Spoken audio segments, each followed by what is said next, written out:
Hi friends, welcome to our channel. ఈరోజు నేను 2018లో మరాఠీ లాంగ్వేజ్లో రిలీజ్ అయినటువంటి ఒక మంచి డ్రామా వెబ్ సిరీస్ స్టోరీని ఎక్స్ప్లెయిన్ చేయబోతున్నాను.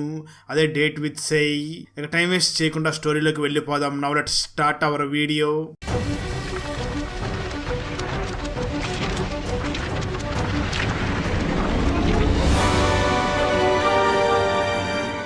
వీడియో స్టార్ట్ చేసే ముందు మన ఛానల్లో లాస్ట్ వీడియోకి వచ్చిన బెస్ట్ కామెంట్ ఏమిటో చూద్దాం. అండ్ ఈ కామెంట్ నేను పర్సనల్ గా సెలెక్ట్ చేసింది అయితే కాదు. సాఫ్ట్వేర్ ఆటోమేటిక్ గా ఈ వీడియోని లైక్ చేసి కామెంట్ చేసిన బెస్ట్ కామెంట్ ని ర్యాండమ్ గా సెలెక్ట్ చేస్తుంది. So keep commenting. నెక్స్ట్ మీ కామెంటే సెలెక్ట్ అయ్యే ఛాన్స్ ఉంది. And thanks for commenting. Now let's start our video. Movie starting లో సే అనే ఒక పెద్ద యాక్ట్రెస్ ఒక ఈవెంట్ కోసం బయలుదేరి వెళ్తుంది. అక్కడే తను రఘునాథ్ అనే ఒక వ్యక్తిని కలుస్తుంది. ఈ రఘునాథ్ ఈ ఈవెంట్ ని చూడడం కోసం సింగపూర్ నుంచి ఇక్కడికి వచ్చి ఉంటాడు. సే అక్కడికి వచ్చి అక్కడ ఉన్నటువంటి క్యారవాన్ దగ్గరికి వెళ్ళబోతూ ఉండగా చుట్టూ కూడా ఆడియన్స్ తనను చుట్టుముట్టేస్తారు. అయినప్పటికీ అతి కష్టం మీద అక్కడ వాళ్ళందరినీ కూడా తప్పించుకుని వెళుతూ అక్కడ ఉన్నటువంటి ఒక క్యారవాన్ లోకి వెళ్తుంది. నిజానికి ఆ క్యారవాన్ మరి ఎవరిదో కాదు, రఘునాథ్ అయి ఉంటుంది. క్యారవాన్ లో ఉన్నటువంటి రఘు వెంటనే ఆ సేని చూసి మాట్లాడుతూ, సింగపూర్ లో ఎటువంటి ఆర్టిస్ట్ కానీ ఎంతమంది ఫ్యాన్స్ ఉండరు, అక్కడంతా నార్మల్ గా ఉంటుంది అని అంటూ ఉంటాడు. ఇక్కడ మనకు మాత్రం ఈ ఫ్యాన్స్ వాళ్ళ ప్రేమని ఈ విధంగా తెలియజేస్తూ ఉంటారు. అది సరే, ఒకసారి వెంటనే క్యారవాన్ నుంచి కిందకి వెళ్లి ఫ్యాన్స్ అందరూ కూడా ఇక్కడి నుంచి వెళ్లిపోయారేమో చూడు. ఆ వెంటనే నా డ్రైవర్ కి ఫోన్ చేసి ఇక్కడికి కారు తీసుకురామని చెప్పు అని అంటాడు. దాంతో రఘు వెంటనే కిందకి దిగి యాక్టర్స్ డ్రైవర్ అయినటువంటి ఆ వ్యక్తికి ఫోన్ చేసి పిలవడంతో ఆ డ్రైవర్ కారు తీసుకుని రఘు క్యారవాన్ దగ్గరికి వచ్చేస్తాడు. సై కూడా ఆ క్యారవాన్ నుంచి దిగి తన కారులోకి వెళ్లి అక్కడి నుంచి వెళ్లిపోతుంది. నిజానికి రఘునాథ్ తన ఒక బ్యాంక్ ఆఫీసర్ నని అబద్ధం చెప్పుకుని అక్కడ సేని కలవడానికి వచ్చి ఉంటాడు. అలాగే అక్కడ ఉన్నటువంటి చాలా మంది ఆర్టిస్ట్ ని కూడా కలిసి ఫైనల్ గా ఆ సే అసిస్టెంట్ ని కూడా కలిసి మాట్లాడుతూ, నువ్వు ఒకసారి ఆ సే మీద కన్నేసి ఉంచు అని చెప్పి తనకు కొంచెం డబ్బులు కూడా ఇచ్చి వెళ్తాడు. ఆ తర్వాత రఘు వెంటనే క్యారవాన్ లో ఒక సీక్రెట్ కెమెరాని పెట్టడంతో అక్కడ సే ఎవరితో మాట్లాడుతుంది, ఏం మాట్లాడుతుందో అంతా కూడా సీక్రెట్ గా వింటూ ఉంటాడు. నిజానికి రఘు ఆ సేతో ఒక సినిమా తీయాలని, అది కూడా రియాలిటీగా ఉండాలి అని ఈ విధంగా షూట్ చేస్తూ ఉంటాడు. రఘు సినిమా అంతా కూడా ఇదే విధంగా చేయాలి అనుకుంటూ ఉంటాడు. కానీ ఆ సే ఎక్కడికి వెళ్తుందో ఆ ఇన్ఫర్మేషన్ తెలియదు కాబట్టి వెంటనే ఆ సే అసిస్టెంట్ ని తన దగ్గరికి పిలిపించి తనకి ఎక్కువ డబ్బులు ఆఫర్ చేస్తాడు. దాంతో సే అసిస్టెంట్ సే ఏ టైంలో ఎక్కడికి వెళ్తుందో ఆ డీటెయిల్స్ మొత్తం రఘుకి ఇన్ఫార్మ్ చేస్తూ ఉంటాడు. రోజు సే అసిస్టెంట్ వెంటనే రఘుకు ఫోన్ చేసి ఈరోజు సే ఎవరికి తెలియకుండా ఒక థియేటర్ దగ్గరికి వెళ్లి మూవీ చూడబోతుంది అని ఆ థియేటర్ పేరు గురించి కూడా చెప్తాడు. దాంతో రఘు వెంటనే అందరికంటే ముందు అక్కడికి వెళ్లి ఆ సే కోసం వెయిట్ చేస్తూ, కానీ సే మాత్రం అక్కడికి రాకుండా ఉంటుంది. ఇక ట్విస్ట్ ఏమిటి అంటే సే ఆ రఘు వెళ్ళినటువంటి థియేటర్ కి వెళ్లకుండా మరొక థియేటర్ కి వెళ్లి అక్కడ మూవీ చూసి వెళ్లిపోయి ఉంటుంది. దాంతో రఘు వెంటనే సే అసిస్టెంట్ దగ్గరికి వెళ్లి, నువ్వు మాకు తప్పుడు ఇన్ఫర్మేషన్ ఇచ్చావని తనని కొట్టి తన మీద సీరియస్ అవుతూ ఉంటాడు. ఆ సే అసిస్టెంట్ మాత్రం తను నాకు చెప్పింది, అంటే నాకు వినబడింది మాత్రమే నీకు నేను చెప్పగలను. తన మధ్యలో తన డెసిషన్ ని మార్చుకుంటే ఆ విషయం నాకు తెలియదు కదా, నాకు తెలిసింది మాత్రమే నీకు చెప్పాను అంటూ ఉంటాడు. ఆ మాటలు విన్న రఘుకి ఆ సే అసిస్టెంట్ మాటలు సరిగ్గా నచ్చకపోవడంతో తనని కిడ్నాప్ చేసి మనకి రేపటి నుంచి కూడా సే అప్డేట్ మొత్తం తెలియాలి, అందుకోసం ఎవరినైనా పట్టుకోవాలి అని వెతుకుతూ ఉంటాడు. ఆ తర్వాత రఘు ఒక హ్యాకర్ ని కలిసి నాకు ఆ సే మొబైల్ ని హ్యాక్ చేసి పెట్టాలి అని అడుగుతాడు. దాంతో ఆ కుర్రవాడు వెంటనే ఆ సే మొబైల్ ని హ్యాక్ చేసే పనిలో ఉంటాడు. ఆ తర్వాత రోజు సే ఏదో ఒక ప్రోగ్రామ్ దగ్గరికి వెళ్తూ ఉండగా తన కారు చెడిపోతుంది. అదే సమయంలో రఘు అక్కడికి కారు వేసుకుని వచ్చి, నా కారులో రా, మీకు లిఫ్ట్ ఇస్తాను అని అంటూ ఉంటాడు. సరిగ్గా అదే సమయంలో అక్కడ పోలీసులు వస్తూ ఉండడంతో సే వెంటనే ఆ పోలీసుల దగ్గరికి వెళ్లి లిఫ్ట్ అడుగుతుంది. అలా సే పోలీసులతో కలిసి అక్కడి నుంచి వెళ్ళబోతూ ఉండగా అక్కడ ఉన్నటువంటి రఘు ఫ్రెండ్ కొంచెం అసభ్యంగా మాట్లాడుతూ ఉండడంతో పోలీసులు వెంటనే అతన్ని పట్టుకోవడానికి బయటికి వెళ్తారు. ఆ సమయంలో అక్కడ ఉన్నటువంటి సేల్ దగ్గరికి చాలా మంది గుమికూడిపోయి మాకు ఆటోగ్రాఫ్లు ఇవ్వాలి అని అడుగుతూ ఉంటారు. సరిగ్గా అదే సమయంలో రఘు మళ్ళీ అక్కడికి తన కారు తీసుకుని వచ్చి, రండి మీరు ఎక్కడికి వెళ్ళాలో అక్కడ డ్రాప్ చేస్తాను అని చెప్పడంతో సే వెంటనే ఆ రఘు కారులో కూర్చొని అక్కడి నుంచి వెళుతూ ఉంటుంది. అప్పుడు సే రఘును చూసి, మనకి ఎప్పుడు ఏ ప్రాబ్లం ఉన్నా ఖచ్చితంగా రఘు అక్కడికి వచ్చేస్తున్నాడు అని ఆ రఘు మీద ఇంప్రెస్ అవుతూ ఉంటుంది. ఆ తర్వాత రఘు వెంటనే సేని ఆ షూటింగ్ స్పాట్ దగ్గరికి తీసుకుని వెళ్తాడు. అక్కడ ఇద్దరు కూడా మాట్లాడుకుంటున్న సమయంలో రఘు ఆ సేని చూసి, మేడం నేను ఒకసారి షూటింగ్ లొకేషన్ ని చూడాలనుకుంటున్నాను అని చెప్పడంతో సే వెంటనే రఘుని తనతో పాటు అక్కడికి తీసుకుని వెళ్లి అక్కడ బిజీగా ఉంటుంది. అప్పుడే రఘు మళ్ళీ సే దగ్గరికి వెళ్లి, మేడం నేను అర్జెంట్ కాల్ చేసుకోవాలి, నా ఫోన్ స్విచ్ ఆఫ్ అయిపోయింది, కొంచెం ఫోన్ ఇస్తారని అడుగుతాడు. సే వెంటనే తన లాక్ ఓపెన్ చేసి ఫోన్ నా రఘుకి ఇవ్వడంతో రఘు వెంటనే తన హ్యాకర్ కి ఫోన్ చేసి, సే మొబైల్ పాస్వర్డ్ కూడా నాకు తెలిసిపోయింది అని అవన్నీ కూడా రఘు తన హ్యాకర్ కి చెప్పడం, రఘు హ్యాకర్ వెంటనే ఆ సే మొబైల్ ని హ్యాక్ చేసేస్తాడు. ఆ తర్వాత రఘు అక్కడి నుంచి బయలుదేరి వెళ్ళిపోతాడు. కానీ సే మేనేజర్ కి మాత్రం రఘు మీద కొంచెం డౌట్ వచ్చి ఇతన్ని ఎక్కడో చూసినట్లుగా ఉంది అని అనుకుంటూ ఉంటాడు. అప్పటి నుంచి కూడా రఘు ఆ సే మొబైల్ ని హ్యాక్ చేయడంతో సేకి వచ్చే మెసేజెస్ ని, అలాగే సే ఏ ఫొటోస్ ని చూస్తుంది, ఏ మెసేజ్లు సెండ్ చేస్తుంది మొత్తం కూడా చూస్తూ ఉంటాడు. దాని ద్వారానే రఘుకి సే కొత్త ఇల్లు కొంది అని తెలుసుకుని వెంటనే తన మేనేజర్ ని పిలిచి ఎలాగైనా సరే ఆ సే ఇంటి పక్కనే మనకు కూడా ఒక ఇల్లు కావాలి అని చెప్పి సే ఇంటి పక్కనే ఒక ఇల్లు కూడా తీసుకుంటాడు. ఆ తర్వాత రోజు సే తన ఇంటి పక్కనే రఘు ఉన్నాడు అని చూసి తను ఒక్కసారిగా షాక్ అవుతుంది. అప్పటి నుంచి కూడా సే మరియు రఘు ఇద్దరు కూడా చాలా ఫ్రెండ్స్ అయిపోతారు.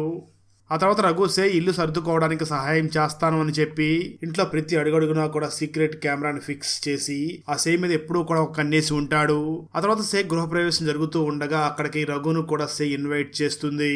అక్కడికి చాలా మంది సెలబ్రిటీలు రావడంతో రఘు అక్కడికి వెళ్లి చాలా ఆనందపడుతూ ఉంటాడు. పార్టీ మొత్తం అయిపోయిన తర్వాత రఘు వెంటనే సే దగ్గరికి వెళ్లి నువ్వు లేకుండా నేను జీవించలేను అని తనకు ప్రపోజ్ చేస్తాడు. అయితే ఆ సే మాత్రం రఘుని జస్ట్ ఫ్రెండ్ గానే చూసి ఉంటుంది, కానీ ఎప్పుడూ కూడా తనని లవ్ చేసి ఉండదు. దాంతో సే వెంటనే రఘును చూసి నువ్వు వెంటనే ఇక్కడి నుంచి బయలుదేరి ఇంటికి వెళ్ళిపోనంటుంది. కానీ నిజానికి రఘు ఇదంతా కూడా రికార్డ్ చేసుకుంటాడు, ఎందుకంటే తను తీస్తున్నటువంటి మూవీలో ఇది కూడా ఒక పార్ట్ అయి ఉంటుంది. ఆ సే మాత్రం రఘుని అక్కడి నుంచి పంపించేస్తూ మరొక్కసారి నా ఇంటి వైపు కూడా రావద్దు అని చెప్పి అక్కడి నుంచి పంపించేస్తుంది. కట్ చేస్తే ఆ తర్వాత రోజు సే దగ్గరికి తన మేనేజర్ వచ్చి నాకు ఇప్పుడు మొత్తం గుర్తుకు వచ్చింది, నిన్ను కలిసి నీతో మాట్లాడుతున్నటువంటి ఆ రఘు నిజానికి బ్యాంక్ మేనేజర్ కాదు, బ్యాంక్ ఆఫీసర్ కాదు, తను ఒక అసిస్టెంట్ రైటర్. తను నా దగ్గరికి చాలా సార్లు స్క్రిప్ట్ తీసుకుని వచ్చి తన మూవీలో మీరు యాక్ట్ చేయడం కోసం నన్ను అడిగాడు, కానీ ఎప్పుడూ కూడా తనని నేను మీ దగ్గరికి పంపించలేదు. అలా తను నా దగ్గరికి రెగ్యులర్ గా వస్తూ ఉండేవాడు అని చెప్తూ వెంటనే ఆ సేని చూస్తూ మేడం మీరు ఇక్కడ ఉండకండి, మీరు ఇక్కడే ఉంటే తను ఏదైనా ప్రాబ్లం క్రియేట్ చేయవచ్చు, వెంటనే రూమ్ ని ఖాళీ చేసి వెళ్ళిపోండి అని అంటాడు. ఆ మాటలు విన్నటువంటి సే చాలా కంగారు పడుతూ ఇన్నాళ్ళు ఈ వ్యక్తితో నేను కలిసి మాట్లాడుతున్నానా, నోరు తెరిచి మాట్లాడితే అన్ని అబద్ధాలు ఎలా చెప్పగలుగుతున్నాడు అని భయపడుతూ వెంటనే తన మేనేజర్ ని చూసి ఏం ప్రాబ్లం లేదు, నేను ఇక్కడే ఉంటాను, తను నన్నేమీ చేయలేడు అని చెప్పడంతో సే మేనేజర్ అక్కడి నుంచి వెళ్ళిపోతాడు. ఆ తర్వాత సే ఒంటరిగా తన రూమ్లో ఉన్న సమయంలో అప్పుడే తనకి అక్కడ ఉన్నటువంటి సీక్రెట్ కెమెరా ఒకటి దొరుకుతుంది. దాన్ని చూసినటువంటి సే ఇల్లు మొత్తం వెతకగా ఇంట్లో ప్రతి చోట కూడా చాలా సీక్రెట్ కెమెరాస్ ఉంటాయి, అలాగే అక్కడ ఒక సీక్రెట్ మైక్ కూడా ఉంటుంది. దాని ద్వారానే రఘు ఈ సే ఏం మాట్లాడుతుందో మొత్తం కూడా వింటూ ఉంటాడు. ఇది మొత్తం తెలుసుకున్నటువంటి సే ఒక్కసారిగా చాలా కంగారు పడి తను డైరెక్ట్గా అక్కడి నుంచి ఆ రఘు ఇంటి దగ్గరకు బయలుదేరి వెళ్తుంది. కానీ ఆ సమయంలో డోర్ లాక్ చేసి ఉండడంతో తను వెంటనే బాల్కనీలో నుంచి సీక్రెట్గా ఆ రఘు ఇంటి లోపలికి వెళ్ళగా అక్కడ సే ఇంట్లో ఉన్నటువంటి సీసీటీవీ కెమెరా వీడియోస్ అన్ని కూడా ప్లే అవుతూ ఉంటాయి. దాన్ని చూసినటువంటి సే చాలా భయపడుతూ ఆ రూమ్ మొత్తం సెర్చ్ చేస్తూ కంప్యూటర్ ను కూడా సెర్చ్ చేయగా ఆ సే ఇప్పటి వరకు రఘుతో మాట్లాడింది, తనతో తిరిగింది మొత్తం కూడా అక్కడ రికార్డ్ అయి ఉంటుంది. దాంతో సే చాలా భయపడుతూ వెంటనే పోలీసులకు ఫోన్ చేసి జరిగిందంతా కూడా ఎక్స్ప్లెయిన్ చేసి చెప్తూ ఉంటుంది. సరిగ్గా అదే సమయంలో రఘు అక్కడికి వస్తూ ఉండడంతో సే మళ్ళీ సైలెంట్ గా అక్కడి నుంచి తిరిగి తన ఇంట్లోకి వెళ్ళిపోతుంది. రఘు ఇంట్లోకి వచ్చి చూడగా తన కంప్యూటర్ లో సీసీటీవీ ఫుటేజ్ ఏమీ కనిపించదు. అయితే ఈ రఘు చాలా తెలివిగా అప్పటికే ఆ సీసీటీవీ ఫుటేజ్ మొత్తం కూడా క్లౌడ్ లో స్టోర్ చేసేసి పోలీసులు నా సిస్టమ్ ను ఫార్మేట్ చేసినా సరే నాకు ఎటువంటి ప్రాబ్లం రాకూడదు అని సీసీటీవీ ఫుటేజ్ మొత్తం కూడా క్లౌడ్ లోనే స్టోర్ చేసి పెట్టుకుని ఉండి ఉంటాడు. ఆ తర్వాత పోలీసులు అక్కడికి వచ్చి ఆ రఘుని తన్నుకుంటూ తీసుకుని వెళ్ళిపోతూ ఉంటారు. అక్కడ పోలీసులు రఘును కొడుతున్నప్పటికీ రఘు మాత్రం సే మీదనే కోపంగా ఉంటాడు, ఎందుకంటే సే తన మూవీని ఆపేసిందని, తన షూటింగ్ షే వల్లనే ఆగిపోయింది అని చాలా కోపపడుతూ అక్కడ ఉన్నటువంటి పోలీసుల్ని చూసి సేకి సంబంధించిన వీడియోలు నా దగ్గర చాలా ఉన్నాయి, ఒకసారి నేను బయటకు వచ్చిన తర్వాత ఆ వీడియోలు బయటకు వస్తే మాత్రం ఆ సే లైఫే పాడైపోతుంది అని వార్నింగ్ ఇస్తూ ఉంటాడు. దాంతో పోలీసులు రఘుని చాలా కొట్టి అక్కడి నుంచి వదిలేస్తారు. మరో పక్క సేకి ఒక కొత్త మూవీలో ఆఫర్ రావడంతో తను చాలా ఆనందపడుతూ అక్కడ ఉన్నటువంటి క్యారవాన్ లోకి వెళ్తుంది. అదే సమయంలో బాగా వర్షం పడుతూ ఉండడంతో సే తన మేనేజర్ ని పిలిచి ఒక కారుని పిలిపించు అని చెప్పడంతో సే మేనేజర్ ఒక కారుని పిలిపిస్తాడు. సే వెంటనే అక్కడి నుంచి వెళ్లి కారులో కూర్చొని అక్కడి నుంచి ఇంటికి వెళుతూ ఉంటుంది. ట్విస్ట్ ఏమిటి అంటే ఆ కారు డ్రైవర్ ప్లేస్ లో రఘు కూర్చుని ఉండి ఉంటాడు. నిజానికి రఘు ఆ కారు డ్రైవర్ ని కొట్టేసి ఆ కారుని తీసుకుని వస్తూ ఉంటాడు. అది తెలుసుకున్నటువంటి సే రఘును బాగా తిడుతూ ఉండడంతో రఘు వెంటనే ఆ సేకి గన్ను చూపించి తనని బంధించి నేను నిన్నేమీ చేయను, నిన్ను రేప్ చేయను, నిన్ను హత్య చేయను, నీతో కేవలం నేను షూటింగ్ చేయాలంతే, నువ్వు మర్యాదగా షూటింగ్ కి ఒప్పుకుని ఉండి ఉంటే ఇంత దూరం వచ్చేది కాదు అని అంటూ ఉంటాడు. ఇది మొత్తం చూస్తున్నటువంటి సే ఈ రఘు నిజానికి మంచివాడు కాదు, ఇక్కడి నుంచి ఎలాగైనా మనం తప్పించుకోవాలి అని తనను తాను కాపాడుకోవడానికి కారులో నుంచి దూకి అక్కడి నుంచి తప్పించుకుని పారిపోతూ ఉంటుంది. అదే సమయంలో రఘు కూడా యాక్సిడెంట్ జరుగుతుంది, కానీ తను మాత్రం సేనే వెతుకుతూ సే వెంటపడి సేని పట్టుకుని తిరిగి మళ్ళీ ఆ సేని అక్కడి నుంచి ఒక ఇంటి దగ్గరికి తీసుకుని రాగా ఆ ఇంటి దగ్గర ఒక లేడీ వీళ్ళ కోసం వెయిట్ చేస్తూ ఉంటుంది. ఆ లేడీ మరి ఎవరో కాదు, రఘుకి అసిస్టెంట్ అయి ఉంటుంది. ఆ లేడీ వెంటనే సేని చూసి ఈ రోజు రాత్రికి టైంకి బాగా నిద్రపో, రేపు షూటింగ్ ఉంది అని అంటూ ఉంటుంది. ఆ తర్వాత సే అక్కడ ఉన్నటువంటి ముసలమ్మతో మాట్లాడడానికి ప్రయత్నిస్తుంది, కానీ అక్కడంతా కూడా కెమెరాస్ ఉండడంతో తనతో మాట్లాడలేక ఆ రఘు చెప్పింది చేయడానికి ఒప్పుకుంటుంది. ఆ తర్వాత రోజు మార్నింగ్ రఘు ఆ సే దగ్గరికి వచ్చి, ఇప్పుడు మనం ఒక సీన్ ని షూట్ చేయాలి. అదేమిటి అంటే, ఇంతకు ముందు నేను మీ ఇంటి దగ్గరికి వచ్చి ప్రపోజ్ చేసినప్పుడు నువ్వు ఇంటి నుంచి నన్ను బయటికి పంపించేసావు కదా, ఇప్పుడు నువ్వే రియలైజ్ అయ్యి నన్ను ప్రేమిస్తూ నా దగ్గరకు వచ్చి నా కాళ్ళ మీద పడి నన్ను క్షమాపణలను కోరుకోవాలని అంటాడు. ఆ మాటలు విన్న సే ఆ సీన్ చేయడానికి ఒప్పుకోకపోవడంతో రఘు వెంటనే మళ్ళీ గన్ తీస్తానని బెదిరిస్తాడు. దాంతో చేసేదేమీ లేక ఆ సే ఆ రఘు చెప్పినట్లుగానే అక్కడ యాక్టింగ్ చేస్తూ ఇక్కడి నుంచి ఎలాగైనా తప్పించుకుని పోవడానికి ప్రయత్నం చేస్తూ ఉంటుంది, కానీ తనకి ఎటువంటి దారి కూడా దొరకకుండా ఉంటుంది. ఆ తర్వాత రోజు రఘు మళ్ళీ సే దగ్గరికి వెళ్లి, రా ఈ రోజు ఒక సీన్ చేద్దామని చెప్పి లోపలికి తీసుకుని వెళ్తాడు. అక్కడ ఒక ముసలి వ్యక్తిని కూడా బంధించి ఉంటాడు.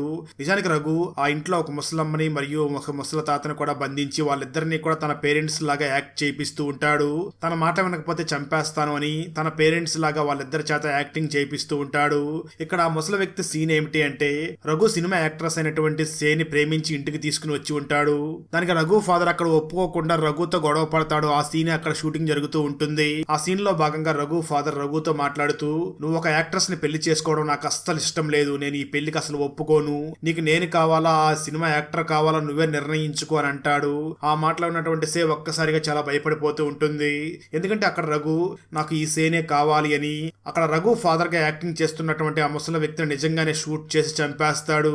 ఆ తర్వాత ఆ ముసలి వ్యక్తి బాడీని ఇంటి పెరట్లోనే పాతి పెట్టేస్తూ ఉంటాడు. ఇది చూసినటువంటి సే ఒక్కసారిగా భయపడిపోతూ ఉంటుంది. ఆ తర్వాత భయపడుతున్నటువంటి సే దగ్గరికి ఆ ఇంట్లో ఉన్నటువంటి ముసలమ్మ అమ్మ వెళ్లి మాట్లాడుతూ, నీతో మాట్లాడాలి అని ఆ సేని ఒక పక్కకు తీసుకుని వెళ్లి, ఎక్కడైతే సీసీటీవీ కెమెరాలో వాళ్ళు కనిపించరో ఆ పక్కకు తీసుకుని వెళ్లి, ఇప్పుడు ఆ రఘు చంపింది ఎవరినో కాదు, నా హస్బెండ్ ని, మేమిద్దరం కూడా భార్యాభర్తలం, మేము కొంచెం వాతావరణం చేంజ్ అవ్వాలని మా ఫామ్ హౌస్ అయినటువంటి ఈ బిల్డింగ్ దగ్గరికి వచ్చాం, మాకు ఒకే ఒక కొడుకు ఉన్నాడు, తను చనిపోయాడు, ఆ తర్వాత మమ్మల్ని చూసుకోవడం కోసం కేర్ టేకర్ గా ఈ రఘుని నియమించుకున్నాం. రఘు మొదట్లో బాగానే ఉన్నాడు, ఆ తర్వాత తను ఒక సైకోలాగా మారి ఈ బిల్డింగ్ మొత్తాన్ని కూడా కబ్జా చేసుకుని మా ఇద్దరిని కూడా అతని కంట్రోల్లో పెట్టుకున్నాడు. అతను చెప్పినట్టు చేయకపోతే అతను నిజంగానే చంపేస్తాడు, నా మాట విను, నువ్వు ఇక్కడి నుంచి తప్పించుకుని పారిపో అని అంటుంది. ఆ మాట విన్న సే ఇక్కడి నుంచి ఎలా తప్పించుకుని పారిపోవాలని ఆలోచిస్తూ ఉండగా ఆ ముసలి మామ వెంటనే సేని చూసి తనకు ఒక కారు కీ ఇచ్చి, ఈ కారు కీ సహాయంతో నువ్వు ఇక్కడి నుంచి వెళ్ళిపో అని అంటుంది. అయితే సే మాత్రం నేను ఇక్కడి నుంచి వెళ్ళిపోతే ముసలి మామను కూడా చంపేస్తాడు అని, తనను కూడా కాపాడాలి అని తనను కూడా తనతో పాటు తీసుకుని వెళ్తూ ఉంటుంది. అయితే ఇదంతా కూడా రఘుకి తెలిసిపోతుంది. దాంతో రఘు వెంటనే వాళ్ళ వెంట పడుతూ ఉండడంతో ముసలమ్మ అమ్మ వెంటనే సేని చూసి నువ్వు ఇక్కడి నుంచి తప్పించుకుని పారిపోనంటుంది. దాంతో సే అక్కడి నుంచి తప్పించుకుని పారిపోతూ ఉండగా రఘు తన వెనకాలే పడి వస్తూ ఉంటాడు. అలా సే పరిగెట్టి అక్కడి నుంచి తప్పించుకుని వెళ్లిపోతూ ఉన్న సమయంలో రోడ్డు పక్కన ఒక ముసలి వ్యక్తి ఉంటాడు. తన దగ్గర సెల్ ఫోన్ ఉండడంతో సెల్ ఫోన్ తీసుకుని పోలీసులకు ఫోన్ చేసి తను ఎక్కడ ఉందో మొత్తం కూడా ఇన్ఫార్మ్ చేస్తూ ఉంటుంది. సరిగ్గా అదే సమయంలో రఘు అక్కడికి వచ్చి సేని మళ్ళీ అక్కడి నుంచి తీసుకుని వెళ్లిపోతాడు. మరోపక్క పోలీసులకి సే ఆల్రెడీ ఇన్ఫార్మ్ చేసి ఉండడంతో లొకేషన్ ని ట్రేస్ చేస్తూ వాళ్ళు అక్కడికి వస్తూ ఉంటారు. మరో పక్క సే చాలా ఏడుస్తూ ఆ రఘును చూసి నువ్వు ఒక హంతకుడువేనంటూ ఉంటుంది. ఇక్కడే ఆ రఘు చాలా భయంకరంగా నవ్వుతూ తన గతాన్ని చెప్పడం మొదలు పెడతాడు. స్టోరీ గతానికి వెళ్తుంది. రఘు చిన్నతనంలో ఉన్న సమయంలో రఘు ఫాదర్ ఇప్పుడు రఘు ఎవరినైతే కిడ్నాప్ చేశాడో ఆ ముసలి దంపతులకు ఉన్నటువంటి ఒక సినిమా థియేటర్ లో పోస్టర్లు అంటిస్తూ ఉంటాడు. రఘు ఫాదర్ థియేటర్లకు వచ్చిన ప్రతి మూవీని కూడా రఘుతో పాటు వెళ్లి సినిమా చూస్తూ ఉంటాడు. రఘు ఫాదర్ కి ఒకే ఒక కోరిక ఉంటుంది, ఎప్పటికైనా సరే నా కొడుకు పెద్దవాడైన తర్వాత ఖచ్చితంగా తను ఒక సినిమా తీయాలి అనే కోరిక పెట్టుకుని ఉండి ఉంటాడు. అలాంటి సమయంలోనే ఊర్లో ఒక నాటకం వేస్తూ ఉండడంతో ఆ నాటకంలో రఘు చేత కూడా ఒక క్యారెక్టర్ చేయించాలి అని, దానికి కొంచెం ఫీజు కట్టాలి అని, డబ్బుల కోసమని ఆ థియేటర్ ఓనర్స్ అయినటువంటి ఈ కపుల్స్ దగ్గరికి వెళ్లి డబ్బులు అడగ్గా వాళ్ళు రఘు ఫాదర్ ని చాలా ఘోరంగా అవమానించడంతో ఆ బాధను భరించలేక రఘు ఫాదర్ ఆత్మహత్య చేసుకుని చనిపోతాడు. ఇది మొత్తం చూస్తున్నటువంటి రఘు చాలా బాధపడి వెంటనే చాలా కోపంగా ఆ థియేటర్ దగ్గరికి వెళ్లి అక్కడ ఉన్నటువంటి చాలా ఫిలిమ్స్ రీల్స్ అన్నిటిని కూడా కాల్ చేస్తాడు. దాంతో పోలీసులు అతన్ని చాలా తీవ్రంగా కొడతారు. అప్పటి నుంచి కూడా రఘు ఎలాగైనా సరే నేను పెద్ద అయిన తర్వాత ఖచ్చితంగా మూవీ తీయాలి, మా నాన్న చివరి కోరికని నేను తీర్చాలి అని కసితో రగిలిపోతూ ఉంటాడు. తన పగలో భాగంగానే రఘు థియేటర్ ఓనర్స్ అయినటువంటి వృద్ధ దంపతులని కూడా కిడ్నాప్ చేసేసి ఉంటాడు. అలాగే వాళ్ళ ఆస్తి మొత్తాన్ని కూడా తనకు కబ్జా చేసుకుని మూవీ తీస్తూ ఉంటాడు. ఇది మొత్తం విన్నటువంటి సే ఆశ్చర్యపోతూ ఉండగా అప్పుడు రఘు ఆ సేని చూసి మాట్లాడుతూ, ఏ మూవీ అయినా సూపర్ హిట్ అవ్వాలి అంటే ఆ మూవీలో ఏదో ఒక ట్రాజెడీ ఉండాలి, ఈ మూవీలో కూడా క్లైమాక్స్ లో ఒక ట్రాజెడీని షూట్ చేద్దాం, అదేమిటి అంటే మన పెళ్లికి ఇంట్లో మా పేరెంట్స్ ఒప్పుకోరు, దాంతో మనం ఇద్దరం కూడా ఇక్కడ ఈ సమాజంలో ఉండకూడదు అని ఇద్దరం కూడా ఆత్మహత్య చేసుకుని చనిపోవాలి. ఆ సీన్ ని మనం ఇప్పుడు షూట్ చేయబోతున్నాం. అదే మన సినిమాకి క్లైమాక్స్. అయితే ఈ సీన్ ని మనం నార్మల్ గా షూట్ చేయకూడదు, మనం ఇద్దరం కూడా నిజంగానే చనిపోవాలి. అప్పుడే ఈ సీన్ చాలా రియాలిటీగా ఉంటుంది. ఆ సీన్ నే మనం ఇప్పుడు షూట్ చేయాలి అంటూ ఉండడంతో సినిమా కోసం చనిపోవడం ఏమిటి అని సే అక్కడి నుంచి తప్పించుకుని పారిపోయే ప్రయత్నం చేస్తూ ఉంటుంది. అయితే రఘు తన వెంటపడి తనను పట్టుకునే ప్రయత్నం చేస్తూ ఉండగా ఇద్దరి మధ్య కాసేపు గొడవ జరుగుతూ ఉంటుంది.